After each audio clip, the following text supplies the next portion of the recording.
Campaign trail. We've covered how those efforts are not only failing, but actually backfiring on the crooked Biden team. But folks, here's a human aspect to all of this chaos surrounding former President Trump.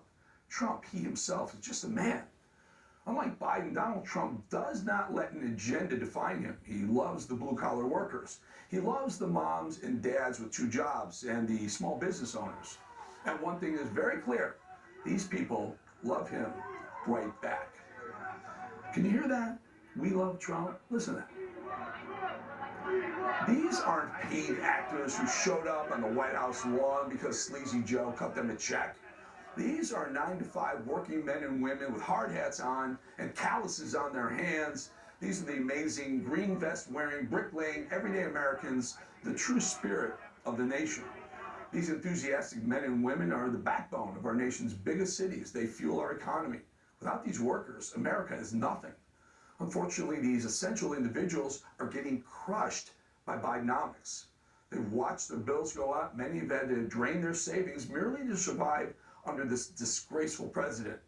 These crucial men and women are absolutely irreplaceable in our major cities. Remarkably, Joe Biden cares about them the least, despite promising the exact opposite during his campaign. Wall Street didn't build this country.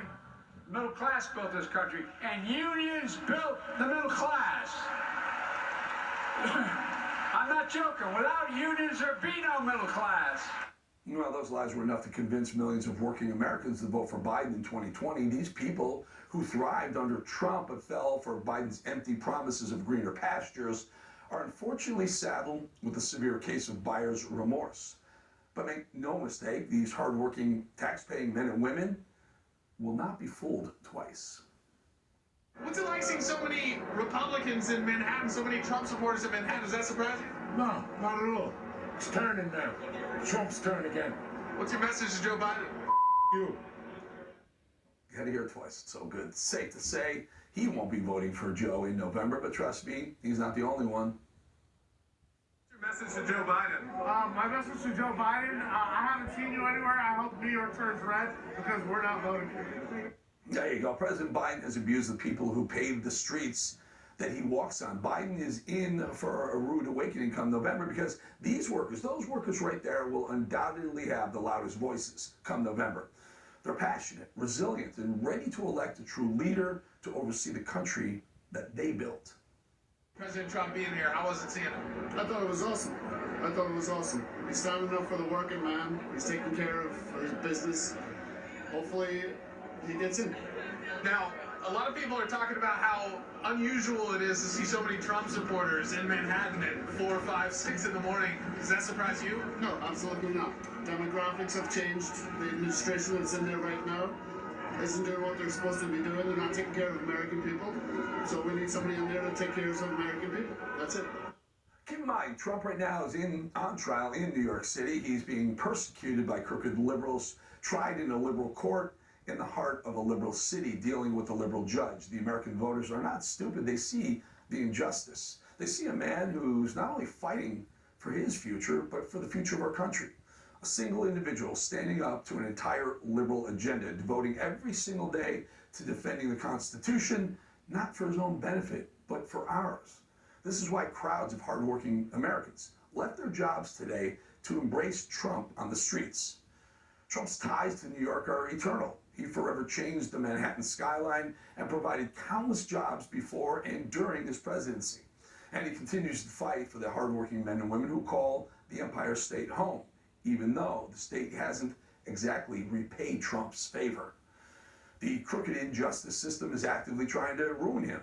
And yet the people who matter most see right through this apparent attack, transparent attack. Trump, as he always does, took time to greet his supporters and shared an ambitious goal that has never seemed more practical. We're gonna run very hard in New York. New York, we have a good chance of winning New York, in my opinion, but we're gonna give it a shot. Could you imagine if the endless New York-based witch hunt was actually enough to flip the most blue state? Only a group of spiteful libs could carry that plan out so poorly. The reality is, whether they're talking about New York or any of the other 49 states, life is worse under Joe Biden. As November draws closer, we're starting to see a change in narrative. Sure, the liberal media is still covering Trump's legal battles, but with every day passing, we're hearing more and more about what the American voter has to say about the upcoming election. The majority of swing state voters, Matt, see worsening economic conditions in the coming months. So that doesn't spell optimism for the Biden camp. Less than 1 in 5 respondents say they expect inflation and interest rates to be lower by the end of the year. And then more than 3/4 say that Biden is responsible for how they feel about the economy, which isn't a very good mood. Yeah, that's from Bloomberg. They think he knows a thing or two about the economy. So that crooked left's elaborate anti-Trump scheme somehow forgot to account for the American voters. The arrogant Biden team really thought a sham course and court cases is enough to distract the nation from the surging crime, persistent inflation, and of course the obvious dominance in the polls. Newsflash to Joe. Hey, Joey boy, you're in more trouble than you think. Because those right there are real America. Real America, real American workers. You know, the people that working man Joe exploited and used as clickbait during his BS campaign. Those right there are the men and women who work their fingers to the bone. They're not office workers. They don't work from home, those guys. You can't work from home. They never did. The concept of hard work is a lifestyle for those individuals. They support families and pay bills. They expect nothing for free and demand nothing but respect in return. They contributed to the economy more than any other social class. And they're typically the first to suffer under a weak president like we have right now. Joe Biden has completely lost the support of the working class. And trust me, once you burn these people, they don't forget. New York and America is Trump's to win come November.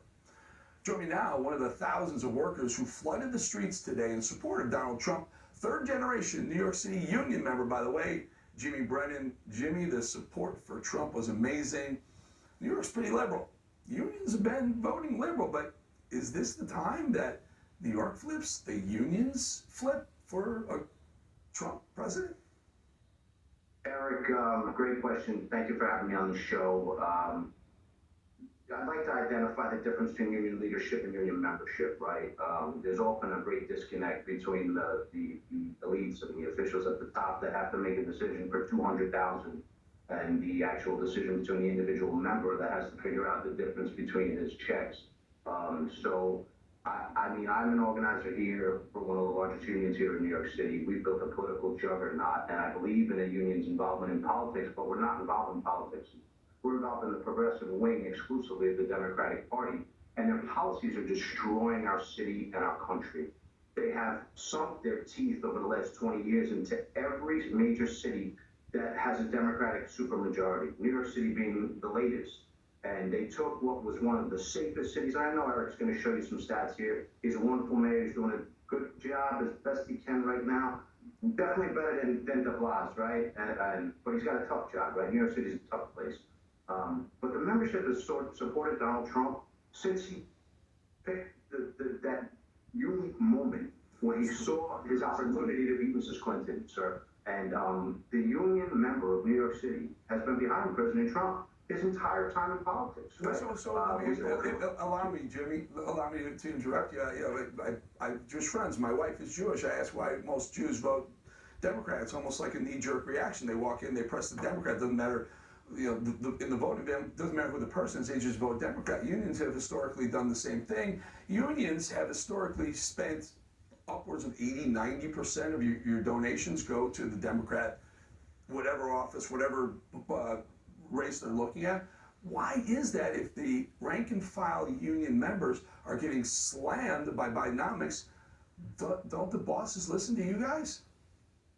Sometimes, right? Sometimes the boss isn't always right, but he's always the boss, right? And sometimes the bosses think that they know better than the member who's got to make ends meet in between paychecks. So the member here in New York has supported Donald Trump. I think you're going to see a record turnout. This morning was great proof of it. I got up at 3 a.m. along with hundreds of my fellow New Yorkers. I'm born, raised, and still here, and doing my best to keep afloat and run the show. And we were, I've never been out there in the street at 3 a.m. to meet a politician, but being out there today, the wow factor when Trump got out of that car and shook hands. Right? He snuffed the RNC chair to come over here and say hello and make sure he shook every worker's hand today. So proud to meet him. Anything I can do here to advance his So campaign. he does that. You know, Jimmy. He does that. He goes to the bodega in Harlem. He shakes hands there. They chant. Meanwhile, Joe Biden goes to Radio City Music Hall with Lizzo and Stephen Colbert and a bunch of elite celebrities to collect his checks. Doesn't even bother stopping by the cop funeral that Trump was at simultaneously. How in the world does Biden even get a vote in New York? I mean, it's almost like the Democrats and frankly the union members have been robots automatically voting for the Democrats. Something's got to change, Jimmy. Is this the year? Amen, Eric. It is the year. I believe 2020 may have been a year, but that was a complicated time, and we can't go back. We're here. We're moving forward. I think Trump shows a divisive victory here in New York. Lee Zeldin's turnout against Governor Hochul, right? Without union support, Zeldin would be our mayor.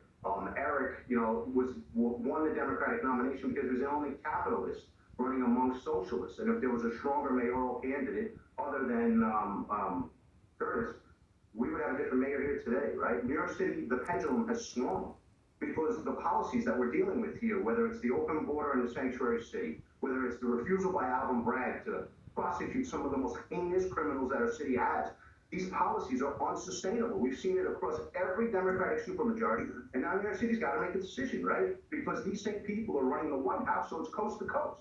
Well, here's one other thing. I got to get in. November 5th can't come soon enough, and you never know. I mean, it'd be a miracle if New York went for Trump, but you just never know. Eric, if I could just get this one thing answered. Go ahead. This is an election cycle like no other for our president, right? There are no surprises here. We're not taking a chance on a new candidate. We saw 4 years of the disaster that is this Biden administration. We saw 4 years of nothing but prosperity across every walk of life here in America, from secure borders to money in your pocket to no crime in the streets under Donald Trump. We are not taking a chance on a new candidate here. So if I'm speaking to the candidate that is uncertain in New York City or New York State or anywhere in America, still the greatest country in the world. I still live in the greatest city in the world. But it's a very, very easy decision. There are no surprises here. You had 4 years of both. You know what you're going to get if you reproduce this disaster. Talk to your bosses, Jimmy. Talk to the union bosses. I scream at them, Eric. Believe me, they know it. They're cringing right now. I scream at them every chance I get. All right, Jimmy Brennan, thank you for your time. Thanks for having me on the show, Eric.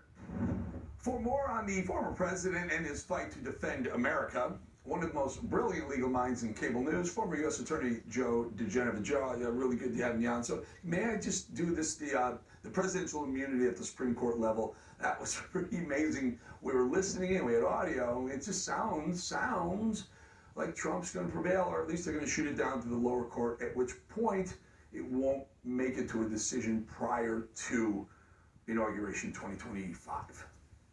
You're absolutely right, Eric. This was a slam dunk day for the former president.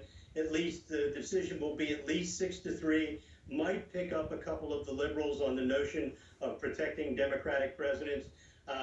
The Supreme Court today rebuked the D.C. Circuit Court of Appeals in the worst type of language, basically ignoring the opinion of the D.C. Circuit, saying that it was unsophisticated, incomplete, didn't deal with the right issues, sloppy writing, and basically said that they weren't going to pay attention to it. They were going to plow new ground. But by the questioning, especially from Gorsuch and especially from John Roberts, it's very clear they were dissatisfied with the analysis of the D.C. Circuit and that they all believe that there has to be a protection from a president from rogue prosecutors. And it was very unsubtle that they didn't like Jack Smith one bit. That's interesting. That was good. And I was listening to Kavanaugh speak, and you could hear it in their voices, but you said possibly 6-3, maybe pick up a liberal judge, but one of them they're likely not to pick up is Ketanji Brown Jackson. KBJ got absolutely slaughtered today. Take a listen to this back and forth. It's right now the fact that we're having this debate because OLC has said that presidents might be prosecuted. Presidents from the beginning of time have understood that that's a possibility. That might be what has kept this office from turning into the kind of crime center that I'm envisioning. But once we say, no criminal liability, Mr. President, you can do whatever you want, I'm worried that we would have a worse problem than the problem of the president feeling constrained to follow the law while he's in office. I respectfully disagree with that because the regime you've described is the regime we've operated under for 234 years. Yeah, you know, is KBJ even, I don't know, she doesn't know what a woman is. She clearly has no deep understanding of the history of the Constitution, really, Joe. Well, what we were watching today was one of the reasons you shouldn't confirm judges from the D.C. Circuit, which is where she came from. This is really an embarrassment, talking about a crime center in the Oval Office. What a disgraceful thing to say. She sounded like a first-year law student asking questions of another first-year law student. And to his credit, Mr. Sauer did a very good job of slapping her down with great respect by saying, apparently you haven't read your history, Madam Justice, because this is the system we have. It's worked very well. And what we need to do is to continue to protect presidents so they can make tough decisions. All in all, a good day. I think Turley over at Fox had a good assessment of the situation as far as the Alvin Bragg and the New York City court case going on. He said something like, Alvin Bragg happens to be the best Trump attorney going right now for trying to create new criminal law where there is none. Joe, really good having you on. Get you back again soon. Thank you for your time. You bet.